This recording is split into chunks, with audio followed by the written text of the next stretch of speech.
हम किसी से शादी क्यों करते हैं? क्योंकि हम उस पर्सन से बहुत प्यार करते हैं, उसके बिना रह नहीं सकते। फैमिली से कितना लड़े होते हैं ना हम उसके लिए, सबको मनाते हैं, फिर रिश्ता होता है और शादी होती है। अरेंज्ड मैरिजेस भी तो आजकल लव मैरिज में ही कन्वर्ट हो गई है ना। जिससे प्यार करते हैं उससे शादी हो जाए, बहुत नसीब वाले होते हैं वो लोग। और अगर मैं कहूँ कि शादी के बाद वो प्यार ही फेड होने लगता है, कुछ ऐसी सर्कमस्टांसेस क्रिएट हो जाती हैं कि भूल ही जाते हैं कि हमने इस पर्सन से शादी की ही क्यों थी। तो इस प्यार को फेड होने से बचाने के लिए मैं आपकी फ्रेंड स्मैजली आपके साथ कुछ ऐसे टिप्स शेयर करूंगी जिससे आपका प्यार एटलीस्ट फेड तो नहीं होगा, बल्कि बढ़ेगा ही। आप एक दूसरे के बिना रह नहीं पाओगे। तो बिना टाइम वेस्ट किए let's dive into this video. Girls, मैं बहुत प्यार और मेहनत से आपके लिए वीडियो बनाती हूँ, इसे एटलीस्ट पूरा देख कर जाया करो सो दैट आप मेरी वीडियोस से पूरा बेनिफिट ले सके। मेरी वीडियोस एक्सपीरियंस बेस होती हैं, आपके काम आएंगी।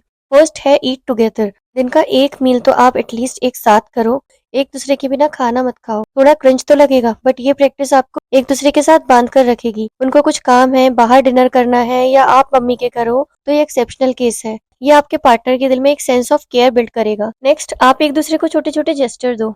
एक दूसरे को सरप्राइज करो, सिर्फ गिफ्ट्स ही नहीं, कुछ भी ऐसा करके जो उन्हें अच्छा लगता हो। उनके लंच बॉक्स में, वॉलेट में या मिरर पर कोई प्यारा सा नोट छोड़ दो। सॉरी, थैंक यू या अप्रिसिएशन या just right I love you. उनको कॉम्प्लीमेंट करना उनके लुक्स, एफर्ट या वर्क के लिए। वो कुछ कहते हैं तो ध्यान सिर्फ उन पर रखो। हस्बैंड भी चीजें नोटिस करते हैं, सिर्फ वाइब्स ही नहीं। जब वो आसपास नहीं हो तो अच्छा सा टेक्स्ट कर दो, कोई रोमांटिक सी रील शेयर कर दो। जब मौका मिले तो उनको हक करो, होल्ड हिज हैंड अनएक्सपेक्टेडली। वो जो काम खुद करते हैं उनको आप पहले से ही कर दो एज अ सरप्राइज। जब भी मौका मिले उनके साथ घर में सिंपल सी डेट नाइट प्लान कर लो। उनका फेवरेट खाना बनाकर उनकी फैमिली एंड फ्रेंड के सामने उन्हें प्रेज करो। उनकी खुशी में खुशी एक्सप्रेस करो। ये बहुत छोटी छोटी चीजें होती हैं। आई विश ये मुझे पहले पता होती। Next is be cute and not rude. हमेशा सब कुछ अच्छा नहीं चल सकता, लाइफ है, अप्स एंड डाउन्स तो आएंगे ही। आपका मूड भी खराब होगा, बट खुद को प्रेजेंट आपको सॉफ्टली ही करना है। थोड़ा सा रो लेना उनके सामने, बट गुस्सा होकर चीखना चिल्लाना नहीं। दूसरों का गुस्सा भी उन पर मत उतारो।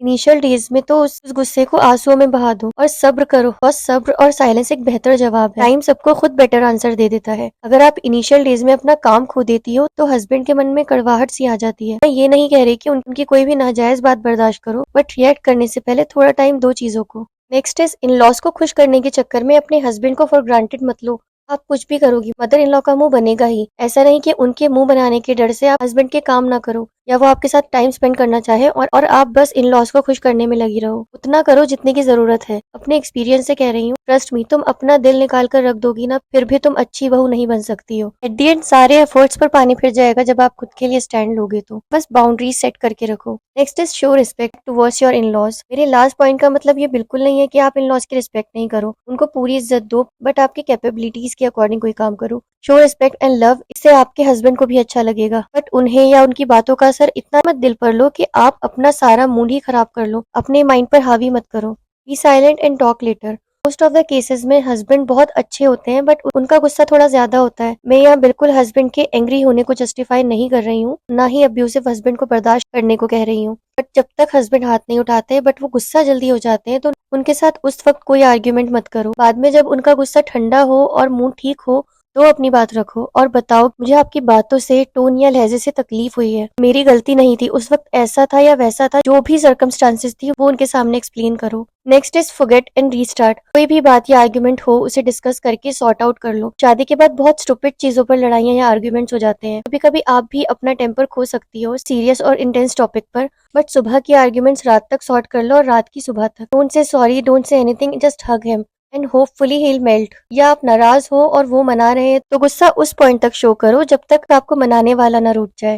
Understand each other. शादी के 1-2 साल तो एक दूसरे को समझने में ही निकल जाते हैं और इस बीच में कितनी लड़ाइयाँ होती है ना, बस पूछो मत। कितना ही हम शादी से पहले एक दूसरे को सालों से जानते हो, बट साथ रहने से ही एक दूसरे के साथ कंपेटिबिलिटी का पता चलता है। हम उन्हें कितना समझते हैं, उन्हें किस बात पर एंगर इशू होता है या किस बात पर वो अपसेट हो जाते हैं, कैसा लाइफस्टाइल वो पसंद करते हैं, अपनी चीजें कैसी रखना पसंद करते हैं, खाना कैसा खाना पसंद करते हैं, किस तरीके से उन्हें रोटी चाहिए, किस तरह से उनको सब्जी पसंद है। इसे समझने में थोड़ा टाइम लगेगा, बट ट्राई करो इन सब चीजों को समझने की, ताकि आप लोगों के बीच में छोटी छोटी बातों को लेके अननेसेसरी डिस्प्यूट ना हो। Respect each other. एक दूसरे के लिए रूम के अंदर भी और बाहर भी हमें रिस्पेक्टफुल रहना चाहिए। खास तौर पर हस्बैंड्स को अपनी फैमिली के सामने वाइफ को डिसरिस्पेक्ट या शाउट नहीं करना चाहिए। सेम चीज आप पर भी अप्लाई होती है। पार्टनर की रिस्पेक्ट करो, फॉर ग्रांटेड मत लो। Next is to listen each other before giving reaction. बाहर वाला कुछ भी कहे तो हस्बैंड भी वाइफ से ना झगड़ने लगे और ना ही वाइफ ऐसा करे। तो कोई भी बात हो तो कामली उसे उनके आगे रखो और उनका पॉइंट भी सुनो और समझने की कोशिश करो, उसके बाद रिएक्ट करो अकॉर्डिंगली। कभी कभी रिश्ता दूसरों की लगाई गई बातों से भी खराब हो जाता है। Be thankful and grateful. अपने हस्बैंड को शो करो दैट आप उनके हार्डवर्क और उनके प्यार के लिए बहुत थैंकफुल हो। उनको पाकर आप ग्रेटफुल हो क्रिएटर का and they are best husband. उनको फील कराओ कि वो कितना इंपॉर्टेंट है आपके लिए। नेक्स्ट इज अपनी इंपॉर्टेंट भी फील कराओ। समटाइम्स इतना प्यार करने के बाद पर्सन में ईगो आ जाता है। आप कुछ भी करो लेकिन लिमिट में करो। उनके आगे बिल्कुल बिछो मत, खुद की वर्थ भी कराओ, कभी कभी चुप रहकर या थोड़ा सा इग्नोर करके। जब चीज ज्यादा मिलने लगती है तो उसकी वैल्यू कम हो जाती है। तो ये बिल्कुल मत शो करो कि आप पागल हो उनके लिए या ऑब्सेस्ड हो उनसे। Last but not the least, communicate करो। बातें करना मत छोड़ो। नाराज होने के बाद 4-4 दिन तक बात नहीं हो रही है ऐसा मत करो, इससे उनको आदत पड़ सकती है इसकी और आगे चलकर उनको फर्क भी पड़ना बंद हो जाएगा। लॉस की बातें हर वक्त मत करो। उन्होंने मुझे ऐसा कह दिया या वैसा कह दिया। उनके दिन के बारे में पूछो। घर के बाहर रहते हैं तो वो क्या करते हैं, कहाँ जाते हैं, सब लाइटली वे में पूछो। इससे आपको भी पता रहेगा दैट वो दिन भर किन एक्टिविटीज में इन्वॉल्व होते हैं। So that's it. I am sure this video is very helpful for you. पसंद आई है तो इसे लाइक करें और ऐसी ही और वीडियोस के लिए कंसिडर सब्सक्राइबिंग माई चैनल। आपको क्या लगता है मैं और क्या क्या करना चाहिए रिश्ते को बचाने के लिए, मुझे कमेंट्स में बताना। मिलती हूँ मैं अपनी नेक्स्ट वीडियो में, तब तक के लिए टेक केयर।